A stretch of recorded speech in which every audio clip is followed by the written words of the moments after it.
The Society for Vascular Surgery, under the leadership of Richard Cambria and Peter Glavitsky, has initiated an audiovisual interview series with the pioneers of vascular surgery.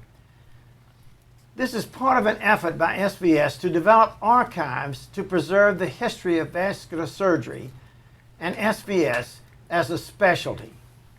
A committee was formed called the History Project Work Group, chaired by Jimmy Al, with Norm Rich and me as committee members.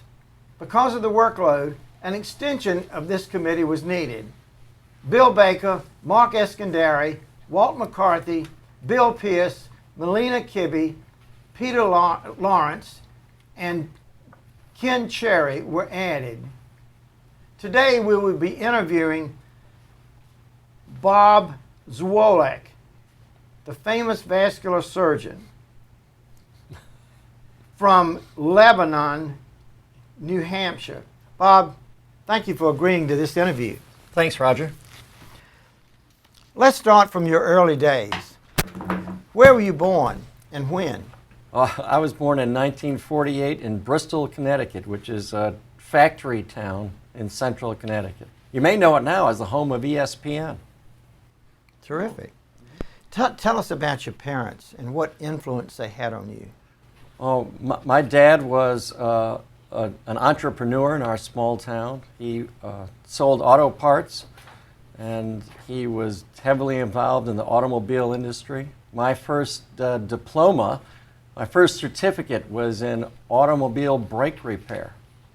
And so if this surgery thing doesn't work out, I can go back and fix some brakes in your car. So he was a big influence. He was quite an influence, right. My mother was a business person too. She was a banker. She was a mortgage banker, sort of ahead of her time. Did you have any siblings? No, I'm an only child. Tell us about your early education. I went to school in a place called South Chippens Hill, where there were 3 of us in first and second and third grade. And then a 4th person came in 4th grade, and we were really concerned that we were getting overburdened in terms of size. So the first 4 years we were in a 2-room schoolhouse with 4 kids in 4th grade, and it was a fabulous education. Talk about one-on-one. So what about high school? I went to high school in Bristol, Connecticut. It was sort of a medium school, and it was a good place to be. Made a lot of new friends. I realized that class could be bigger than 4 people when I went to high school, and you could still learn something. It was a great experience. Then you decided to go to college at a Polytech Institute. What was that all about? Well, now remember, my father was into automobiles, and I was a brake mechanic, and it seemed like being an engineer was a pretty logical thing to do. So I chose Rensselaer Polytechnic Institute in Troy, New York. And you came out in 1970 with a BS in management engineering. Now, what the heck does that have to do with medical school? Nothing. So how did you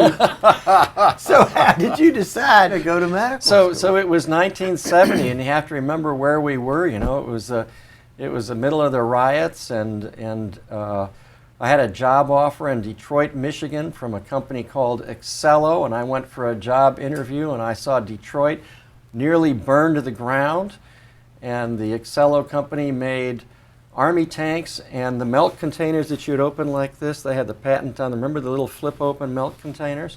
And I just, I had several job offers like that, and it just didn't seem that engineering, despite the predictions and hopes of my parents, was the right place for me.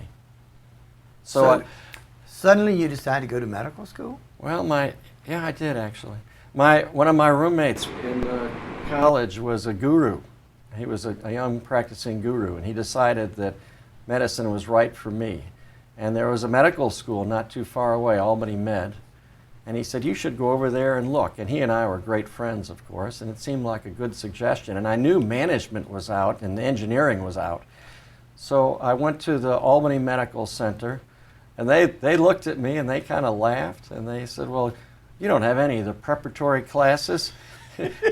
There's no way you'll get into medical school. But so I didn't want to see a challenge that I couldn't face. And so I signed up for post-baccalaureate courses and got into graduate school, and I became a surgical pathology scientist.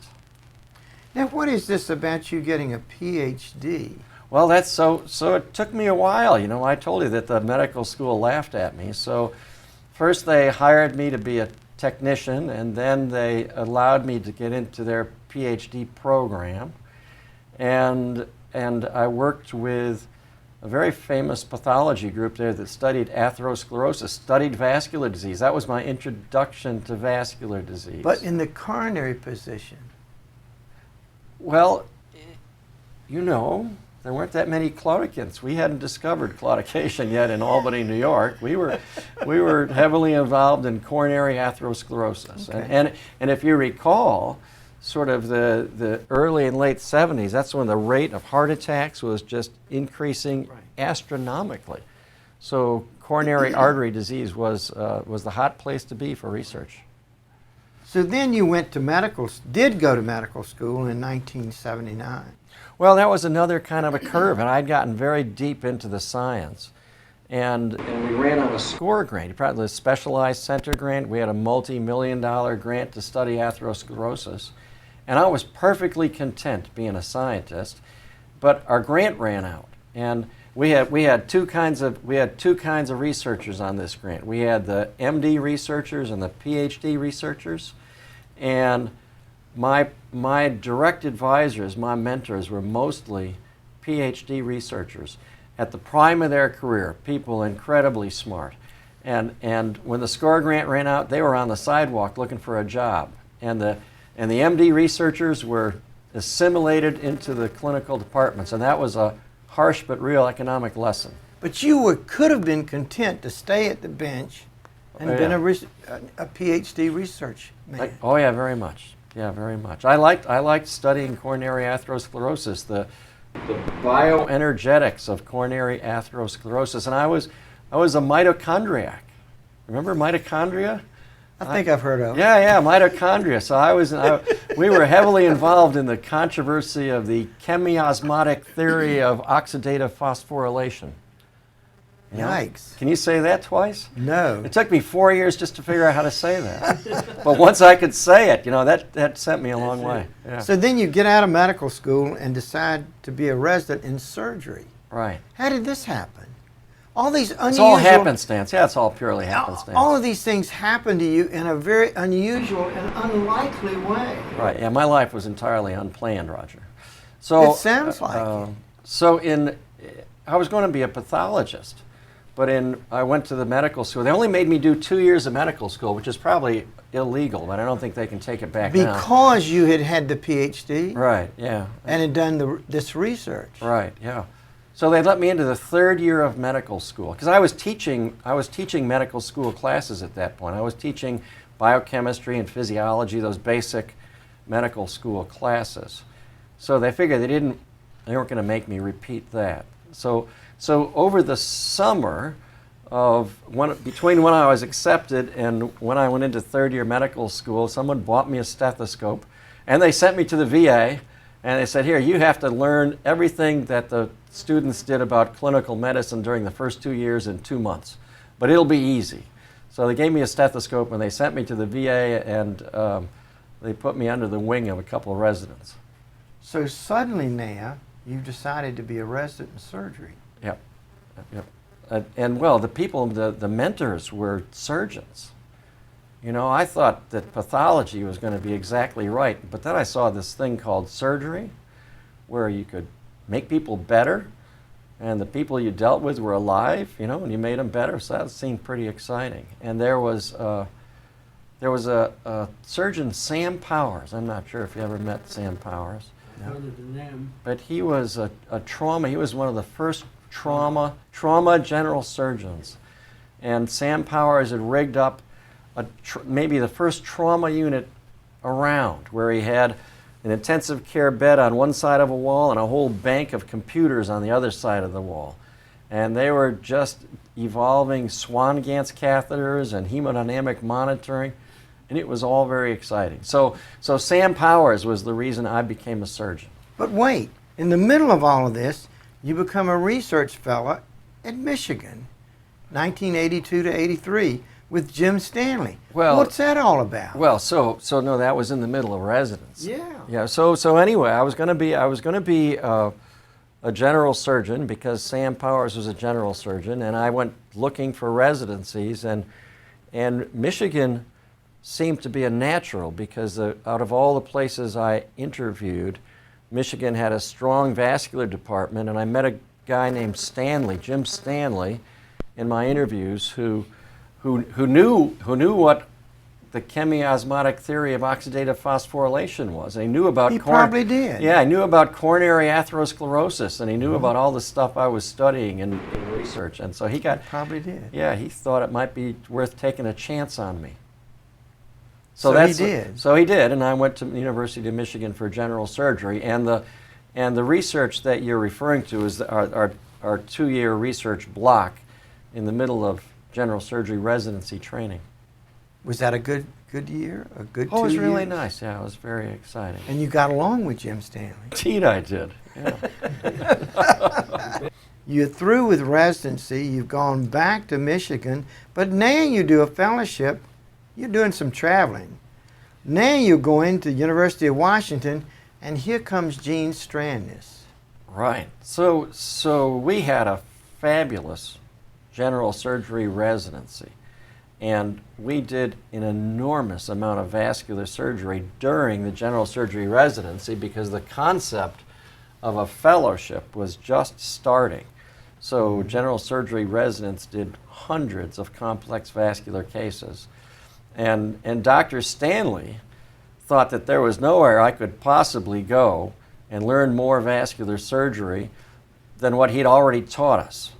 And the fellowship at the University of Michigan was populated by people like Linda Graham and Andy Kasmers, and so he said, well, you should look for something different. And I had been reading this book, this Hemodynamics for Surgeons book, the Sumner Strandness book.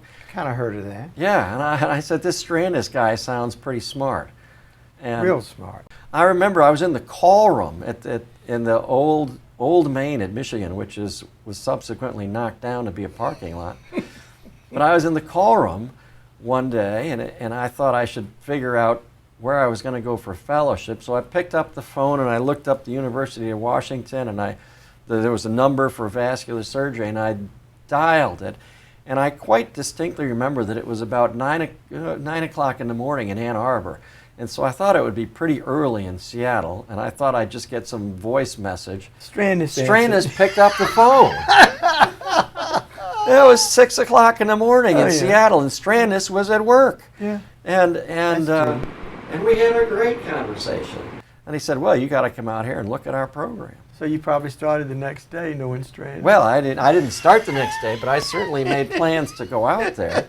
And I was completely captivated by all the non-invasive vascular ultrasound equipment, and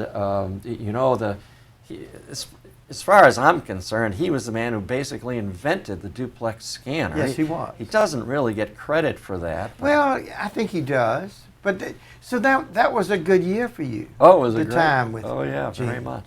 Do you come across Bob Barnes and David Sumner? Well, so they were all ahead of you. Yeah, they were ahead of me, but Sumner, of course, was a great friend of Strandness, so he visited frequently. And Bob Barnes, I believe, was the first fellow at the University of Washington, and so he visited frequently. And there were a whole host of Strandness fellows who came back to Seattle to visit us. You know, Sumner died and Bob Barnes died. Yeah. It's really sad. You know, it's a great loss for us. It was a great crew, though. Oh yeah, great crew. Now, Bob, in 1987, you joined the staff at Dartmouth. Yeah, another happenstance. So what the heck is that all about? Well, so. No military service? No military service. I was in the middle of my fellowship, and my wife was prodding me to figure out if I was going to get a real job. But I was perfectly... I've heard that before. Yeah, I was perfectly happy, not thinking about it. And then the phone rang one day, and it was this person named Cronenwit. Never heard of that. Right, and I knew him only peripherally because his path and mine had crossed in Ann Arbor, just a little bit. He was a young attending at the VA, but he sort of left just as I came into my residency. But we had met each other, and he called and he said that he was building a vascular surgery program at Dartmouth, and would I consider going to Dartmouth and look at the young program there? And I said, sure. Well, Jack, I knew him because Jack was always pretty famous, even when he was a young guy. And I got off Moved fast. Oh yeah, I got off the phone. I said, Nancy, Jack Cronenwit called me, and even Nancy knew Jack. And she said, well, what does he want? Can you imagine that? And I said, he's sort of inviting me to have a job. And she said, where? And I said, Dartmouth. And she said, where's Dartmouth? And I said, gee, I think it's somewhere near Boston. And so we both got out the map and we looked at New Hampshire. My Lord, it's in the middle of nowhere. It's an academic medical center in the middle of nowhere. Where it snows. Where it snows a lot. And so I went out there for an interview, and it was a beautiful old campus, just gorgeous old campus in Hanover, and a pretty small. The hospital was pretty modest, and the vascular surgery program was pretty modest. It was Jack Cronenwit at the University Hospital and Rick Dow, who was mostly at the VA, and yet it seemed like a perfectly exciting alternative. And like all the rest of my life, I said, okay, well, let's give this a try. I looked at other places. I got John Town interviewed me in Milwaukee, and I almost became one of Town and Gary Seabrook's young staff person. And actually, Bob Barnes had me go and look at Little Rock. It was an exciting time looking for jobs. But the Cronenwit thing at Dartmouth sounded really exciting because it was a building team. It was a building Ground up. Absolutely. So that's where we ended up going. After you joined the staff at Dartmouth in 1987, by 1999 you were full professor. It was a good place to learn. It was a good place to start an academic career. We had Jack was a very academic, thoughtful educator guy. He made sure we had teaching conferences for the residents. He made sure we got some research done. He was a fantastic mentor. And we recruited Dan Walsh at the same time. So it was Dan and Jack and I. And we just rocked. We had a great time. Lots of good cases. Good time for research. Jack had a research lab, and so it all went well.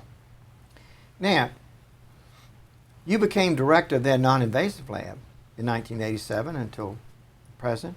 You were the section head of vascular surgery at the VA from 2002 to 2009, then chief of surgery 2009 on. You were the governor of the Central Outcomes Research Institute from 2010 forward. Then your list of awards and honors are a little staggering. AOA, you got an honorary membership for the Society of Vascular Technology, Certificate of Appreciation Award from Society of Vascular Technology, the Arthur Natove Distinguished Teaching Award from Dartmouth, another Distinguished Lectureship from Penn State, the Robert Linton Distinguished Lectureship from Mass General, the Milton Bryan Distinguished Lectureship from the University of Michigan Heart and Vascular Center. And you might say this list goes on and on. As far as, and what I'm really leading up to is your activities with the SVS, specifically health policy. Mm-hmm. Now, Bob, fortunately for the rest of us, particularly those who are cut and bandage men like myself. Cut and bandage, I love it. Somebody has to be able to interact with the government. Someone has to be able to think the way the government thinks, the way third-party reimbursement people think. I can't do this, but you could. You were able to think and act as an advisor for SVS relative to the AMA, the specialty societies. You rose to be president of the SVS in the meanwhile. You became president of the Society for Vascular Surgery Foundation, which is no small amount of work involved in that. You became president of the New England Society for Vascular Surgery. All the while writing 26 book chapters, over 300 presentations, over near 100 journal articles, letters, abstracts, 54 motion pictures, a huge amount of academic activities. These were massive successes. How did this happen?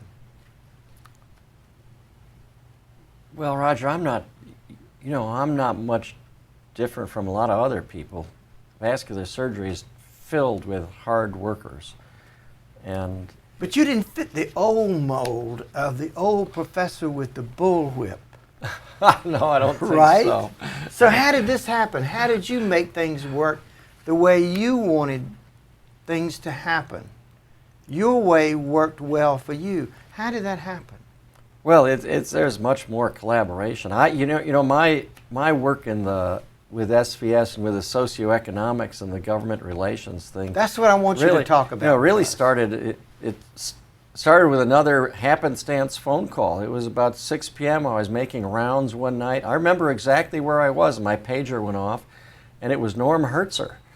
And Norm Hertzer said that he had been doing some coding and reimbursement things for the Society for Vascular Surgery. Right. And there was some important stuff coming up, and he really didn't have enough time to do it right, and he wondered if I would be interested. And he and I had met in this arena only once, and that was at a Medicare meeting. It was HCFA then. It was a Healthcare Financing Administration, HCFA. And Norm and I had gone to a HCFA meeting together, and I'd completely forgotten the topic, but he said, if you bring some data, that would be worthwhile. And I had gone to that meeting and tried to rustle up a tiny bit of data, and Norm and I showed up at this meeting, and in a room bigger than this with 30 people, I was the only person who had any data at all about anything. And they thought that was pretty remarkable that I showed up with data. Made a real positive impression, and we made some good strides that day. Are you a numbers man? Yeah, well, I'm into numbers. I know numbers a little bit. So you are comfortable with data? Oh yeah, very much. Okay. Yeah. So Norm called me up and he said there's this very important project going on. This was in 1995, 1996, the fall of 95 and January 96, and I had a meeting planned. I was going to a meeting in Hawaii, the Strandis meeting. I'm not sure you've been to the Strandis, but every 2 years Gene Strandis had a meeting in Hawaii that was fantastic. And so I was headed to Hawaii, and he said, and I said, oh, I'd love to help. And he said, well, it's got to be done in a month. And I said, oh, Norm, I'm going to Hawaii. And he said, well, have a good time there, but it's got to be done in a month. And so I'll never forget that I was in Hawaii, and the Big Island at this course, and I was out. Everybody else was out on the beach, and I was trying to work with more numbers. And I kept getting beach sand on the pages and the numbers and tanning lotion, and all the pages of all the data were all greasy. But Norm said it had to be done in a month. And so I almost got divorced because my wife really wanted to go out on the beach. And I'd spend a little time on the beach and run in and try to work some of these numbers. And And of course, there were no computers around, and so it was all by hand. And that was all very exciting, but I got it done. This was about reimbursement. It was all about reimbursement, yeah. The government. And how did you sift through all this maze of barrage of data and numbers and reimbursement information? You were able to make sense out of all of this. Oh yeah, it was all simple. It's all arithmetic. It's not even algebra. It's just arithmetic. You saw what they were up to, though. Oh yeah. Well, you know, vascular surgery, and you lived through this. That when they developed this resource-based value scale for procedural reimbursement, general surgery and vascular surgery got completely creamed. Clobbered. And Norm was actually the one that inherited that, and he with SVS backing hired a consultant, Apt Associates, ABT, Apt Associates. I'm not sure if they're still in business, but he paid them a lot of money, and the first thing they did was to prove that we got clobbered. Well, we knew that.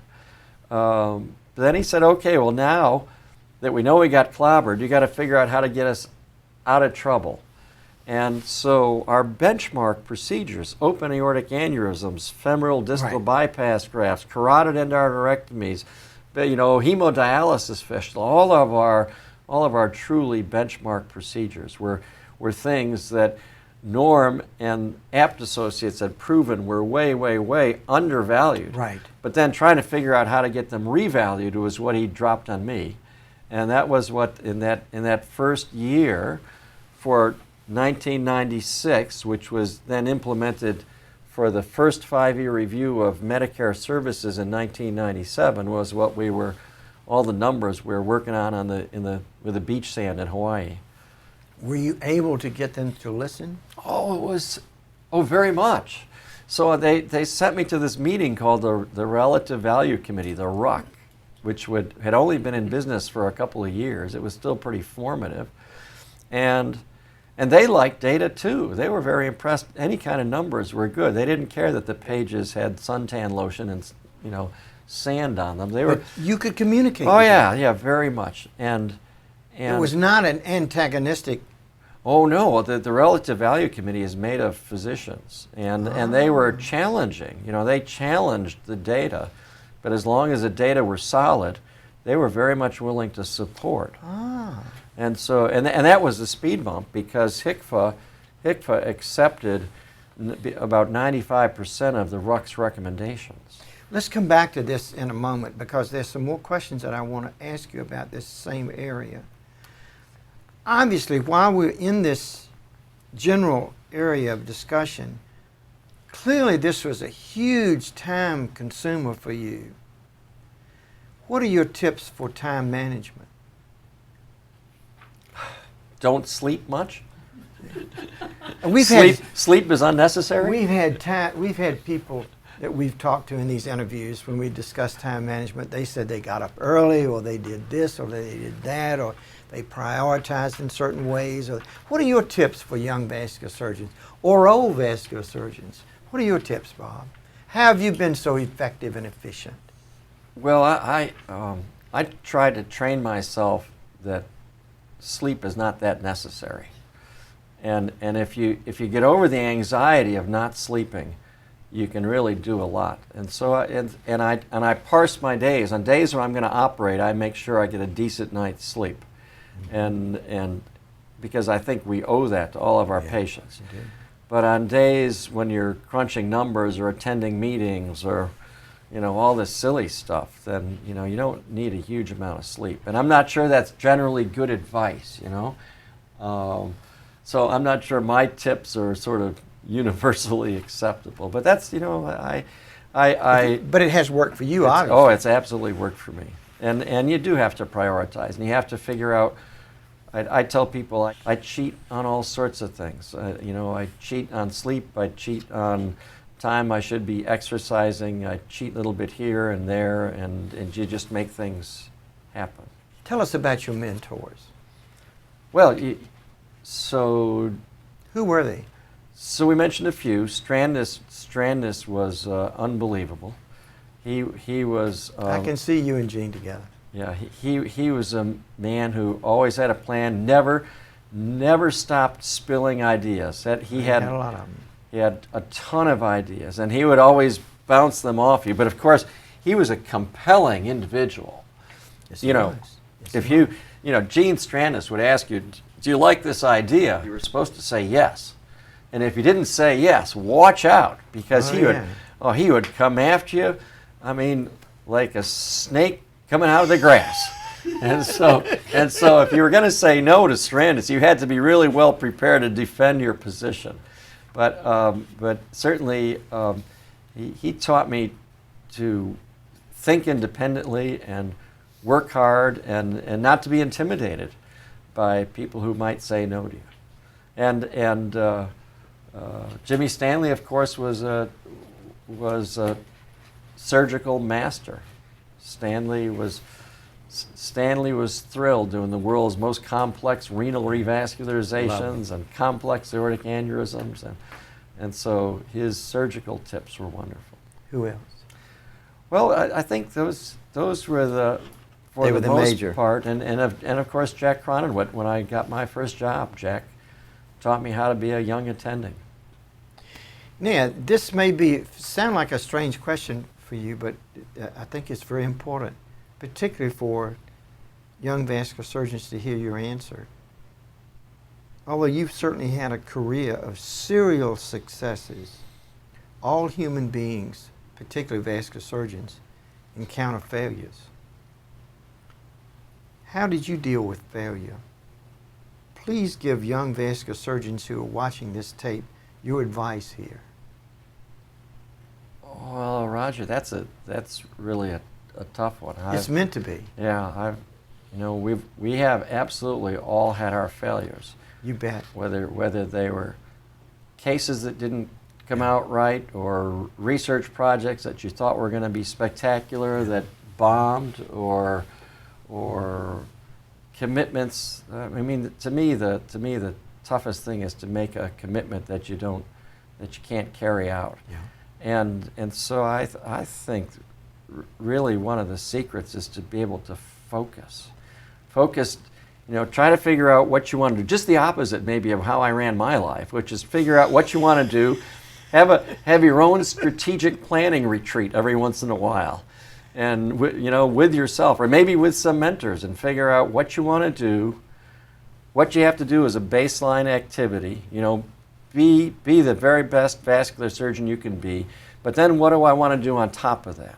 Do I want to run a vascular lab? Do I want to focus on outcomes research? Do I want to do socioeconomics? And to realize absolutely not only do you not have to do everything, but you shouldn't do everything, because if you try to do everything, you don't do anything terribly well. You're begging for failure then. Right. So you have the core things that you do in your life, and they're your family besides, your family and your physical well-being besides your job, and you balance those things, and then pick one or two things. Pick them early and stick with them. Tell us about your family. Well, my wife and I now have been married for almost 30 years. Wow. And we have a daughter who had a tough time in life early on, and had some demons that she faced, but over the last few years she's become a long distance runner. And wow. And so that's a real an absolute example of success, from a person who had a fair bit of trouble getting their life together to someone now who trains every day and looks forward to the next marathon. Wow. And she's become, she's a mother. We're grandparents. I have a 12-year-old grandson. You must be very proud. And so it's all very good. Now, let's go back to Bob Zwolak and health policy consultant. Okay. Your role in that area. Bob, I want to set the table a little bit now. As a rule of thumb, when healthcare exceeds, universally speaking, when healthcare exceeds 10% of GDP, countries move towards a socialized healthcare system. I think that's generally accepted. This event happened in the United States decades ago. American medicine took no action. Now, healthcare has become a political football, I think is an easy statement to make. And we face Obamacare or the ACS or ACA. How can we deal with this? How can we interact with the government both now and in the future regarding health care, specifically regarding 3 areas that I'd like for you to speak to? And I don't know anyone that could speak to this more clearly. 1, regarding reimbursement. 2, regarding patient care and management. And 3, can physicians, and specifically SVS, ever have input into health care in the United States? Let's go back to number 1, reimbursement. So reimbursement is very interesting right now. We were enormously successful in the world of these relative value units, pulling SVS and vascular surgery up by the bootstraps from the mid-90s, which is sort of when my story began, up to the recent past. We've worked with this relative value committee. We were frequent visitors to HCFA and now CMS, and we've also learned to be political, and we go to Congress for the things we need to go to Congress on. And so we have been successful. It's a defensive position now because of the points you made. But I think we're, at this point, working from a relatively good and solid position where we're not at the bottom of the pile, and we've gained a reputation for transparency. We've gained a reputation for honesty. And so when we go to these various sites where they make these determinations for reimbursement, they know that the information we bring is going to be straightforward and candid and with no hidden agendas or no synthesized data. So we're in a good spot right now in a real tough world. And I think the biggest issue right now is the duality we face, because one foot's in the procedural fee-for-service, still reimbursed for individual procedures, and the other foot is sort of in this new reimbursement arena where payments for physicians are likely going to be bundled with payments to hospitals, and we have to think of new payment models, and we have to think out of the box. The concept of the value equation, the concept of only providing the services you need for which patients, do the right thing, the right patient, the right time, for the least amount of expensive resources. And it sounds like we're being dictated to. And maybe this is the model we're going to have to adapt to, the model that these things that you're talking about, that the government puts out as far as what they want us to do, that we have to conform to in some manner. Well, I'm not sure I necessarily agree with your premise. When you say we're being dictated to, who's dictating to us? I mean, that's the first interesting question. Do you think it's more prescriptive now than it was 10 years ago? I'm not. 20 years ago. 20 years ago, maybe. Mm-hmm. But I think it's just survival within the system. Our entire system is messed up. I mean, we don't have a socialized medical system. We have this permuted fee-for-service system, and more surgeons, more and more doctors of all types are becoming hospital employees. Correct. So you think that's good or bad? I think on balance it's probably good. For most of us. So I think in the United States we have people who love to be entrepreneurial. I mean, capitalism is the core of our country, and It is. And capitalism is sort of equates to entrepreneurial perspectives, and physicians and surgeons who want to be entrepreneurial should not become hospital employees. Correct. Physicians and surgeons who want to just focus on taking care of patients and coming to work not worrying about hiring the secretaries or who's going to do the billing, or just want to, if you want to show up, go to clinic, see your cases, go to the OR, then go home, then being a hospital employee is probably a good thing for that personality type. If you're somewhat entrepreneurial, there's still the opportunity to open your office-based laboratory, your office-based angio suite. Their potential is even more of an opportunity to do that now with these office-based payments.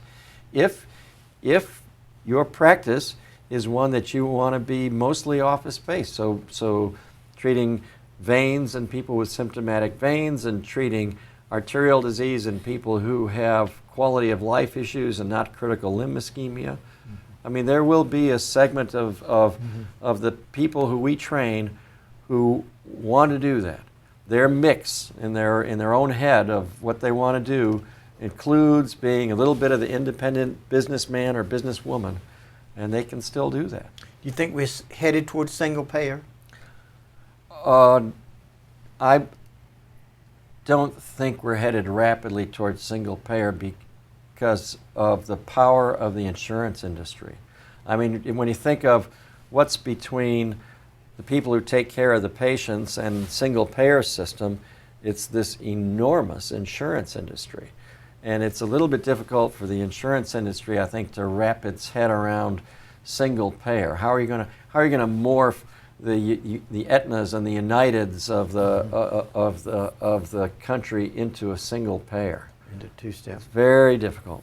Do you think SVS will have significant input into healthcare? Oh yeah, do I? You bet I do. Okay. I mean, if I hope so, and I need to hear you say that. Well, so right now we're battling this replacement of the sustainable growth rate system, which is not sustainable. The SGR, the paradox of the SGR is that the first word is sustainable and it's not. And we in SVS had an enormous amount of input into the bill that was passed by the House. Now recall, it was never passed by the Senate, so it's still out there in limbo until the end of this Congress. But the bill to replace the SGR, after there was no such bill for 15 years, there is a bill, in fact, was passed by Congress.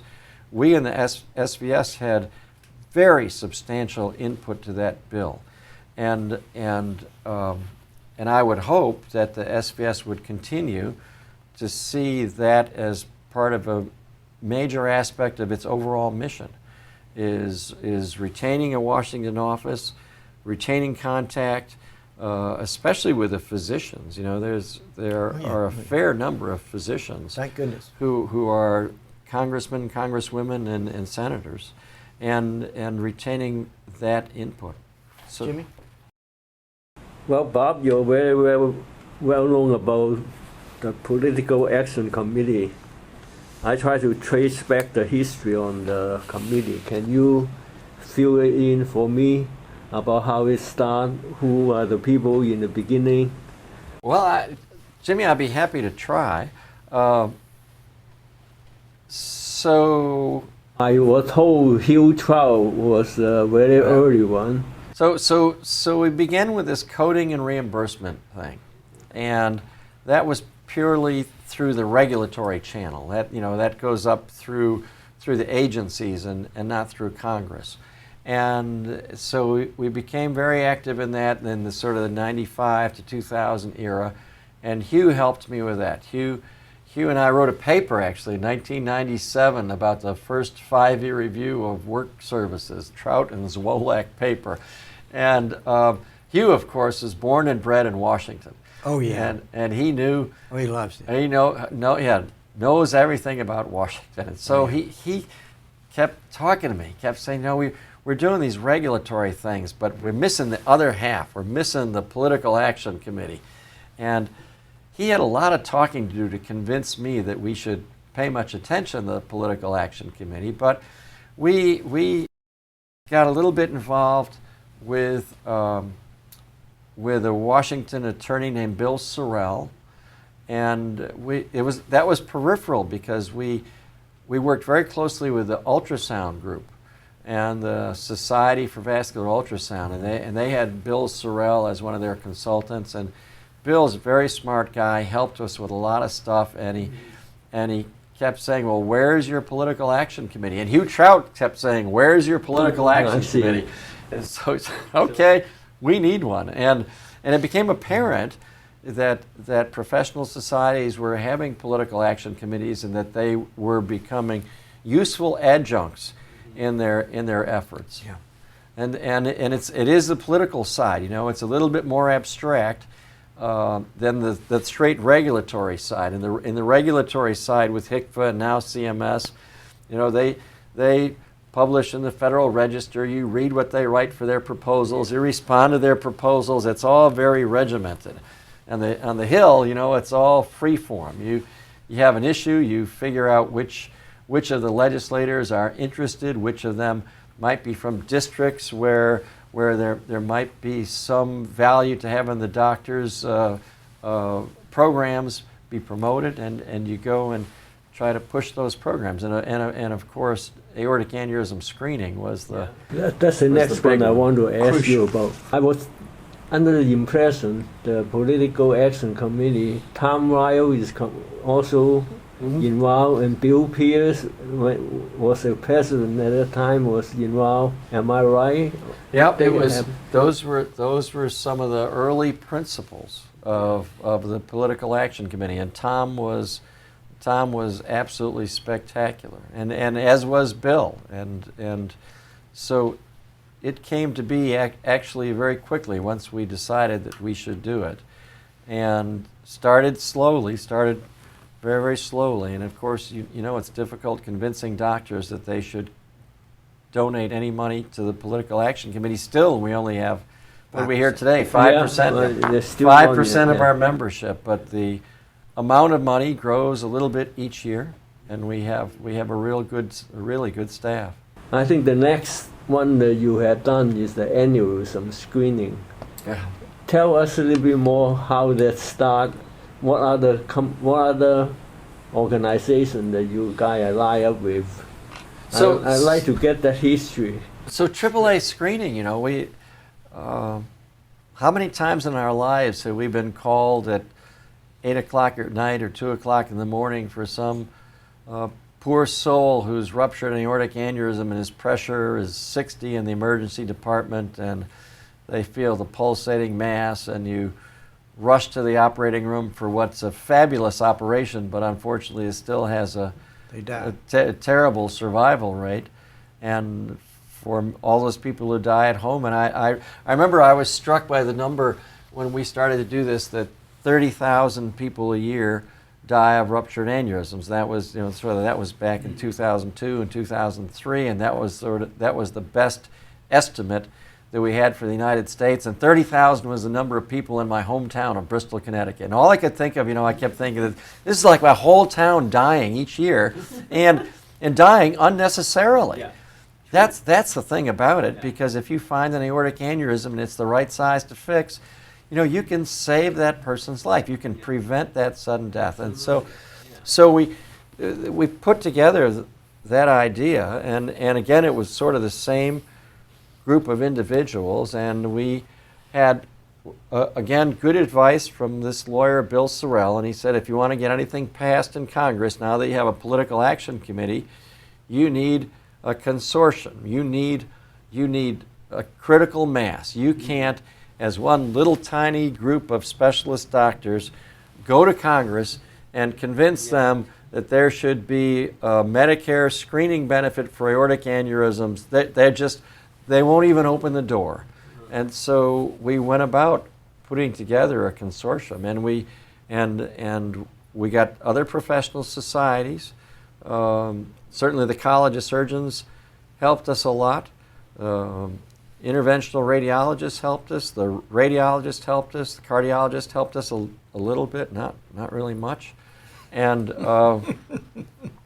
and so we had professional societies, and we went out to the vendors, and we had fabulous help from the major vendors. Certainly the Medtronic and Cook and Gore all had different levels of sophistication in Washington at that time, but they knew that this was something that they really had to support, because it's right in their wheelhouse, and there's a perfect screening test for it, and so Cheap. and it's cheap. Screening is cheap, right? Well, the criteria for a screening test are: there's a disease you can cure or treat, and especially if you find it early, and if there's a window to find it early, and if there's an inexpensive way to find it early, then that's a perfectly good screening test. And so and ultrasound for aortic aneurysms, of course, was perfect for that. And of course that reminds me too that the ultrasound vendors were happy to participate. You're right. The ultrasound vendors are very happy to participate, and Siemens and Philips were happy to participate, and some of the others not quite so happy. So we had a core then of what we felt was critical mass, and then we just started finding people on the key committees: the Ways and Means Committee, the health sub of Ways and Means, the Help sub of Energy and Commerce, Senate Finance, and we just went month after month, year after year, and finally we got a bill together that failed once, and then the SAVE Act looked like it was doing reasonably well through 2005, and there was this omnibus bill called the Deficit Reduction Act. Now, why would you want to add anything to a bill called the Deficit Reduction Act? You'll be reducing. But it was the only big bill in healthcare that was going forward in that year, and so we tagged onto it, and I'll never forget in late December, as the Congress was coming to a close, we kept getting these calls. This is too expensive. This is too expensive, because the Congressional Budget Office gives an estimate, and the estimate was $200 million, and they thought that was just too. Certainly not my estimate, but theirs. But $200 million was too much, and so we had to cut. So they said there's this new thing called the Welcome to Medicare Physical Exam. And if you tag it onto that, only people who get the Welcome to Medicare Physical Exam could get the aneurysm screening, then that'll cut the price way down, because not everybody will get the Welcome to Medicare Physical Exam. And it became late on a December afternoon, the choice was cut it down to link it with the Welcome to Medicare Physical Exam, or it's gone again.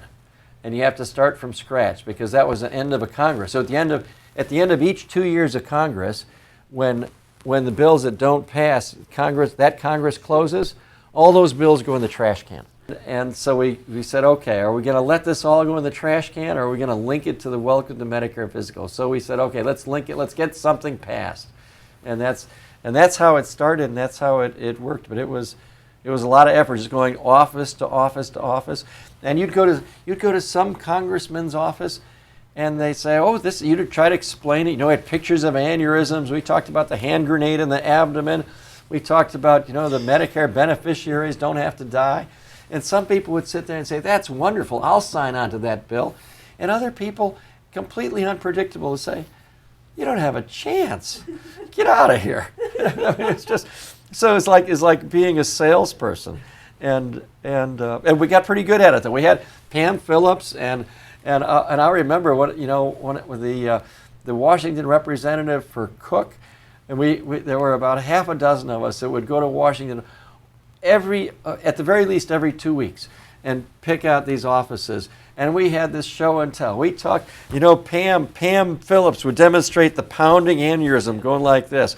And somebody else would say, it's a hand grenade. It's in your aneurysm, and your father could have one. Because all the staffers, they're all 20 years old. You know, they don't connect with this at all unless you say, well, your father could have this, or your grandfather could have this. And every once in a while, you'd get a staffer and say, oh, I think that's how my grandfather died. I think he had a ruptured aneurysm. And they said, well, take us in to see your boss. And then the staffer, we got a few staffers interested, and we built, it was just building momentum. It was all building momentum and fighting the expense. And of course, you know, linked to the Welcome to Medicare physical. The Welcome to Medicare physical was a catastrophe in and of itself because nobody took advantage of it. And so having the screening as a subset of those, really until this year, until 2014, it's been subject to that restriction. And so now in 2014, we're hoping we finally figured out a way to how to unlink it from the Welcome to Medicare physical exam. And so now the recommendations for AAA screening are consistent with the United States Preventive Service Task Force, 65 to 75-year-old male smokers, and we retain the family history from the bill. And you don't have to have the Welcome to Medicare physical. You don't have to be the doctor who did the Welcome to Medicare physical to order the ultrasound. Anybody, any Medicare provider can order the ultrasound on the right patient, the 65 to 75-year-old smoker. There's no time limit. And so finally, so this started in 2000. This effort started really in 2004. And now 10 years down the road, we finally got what we need. What other organization you guys are allied with for campaigning and? Well, you work with the American College of Surgeons. Yeah. Washington makes odd bedfellows, they say, and we worked. You know, we worked with the College of Surgeons. Always helpful. They didn't take a leading role, but they were always helpful, and the radiologists. Mostly the radiologists, the vascular ultrasound people, the Society for Vascular Ultrasound were hugely helpful. Helpful far, far beyond their magnitude.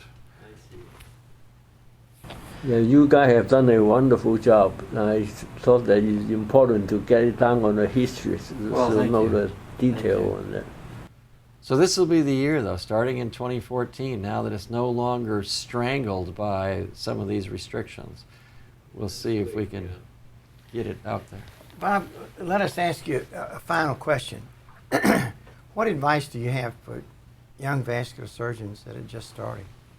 Oh, boy. Well, my advice is that this is still a fabulous profession.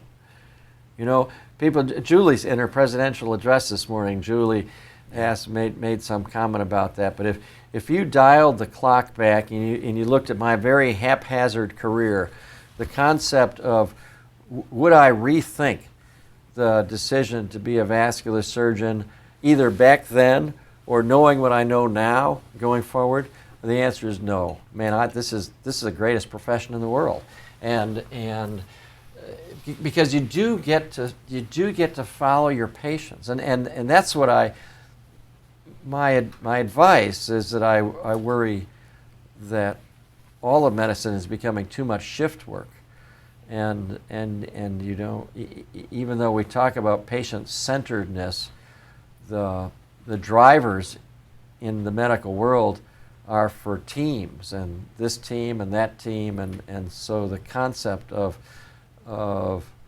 seeing patients in clinic and developing some kind of bond with them and having them trust you, not just, you know, for the operation tomorrow, but for a truly trusted long-term caregiver, I worry that that's going away. And so my advice to the young people is don't let that get away. I mean, that's part of the richness of what we do. Bob, thank you for agreeing to this. I just thank you very much.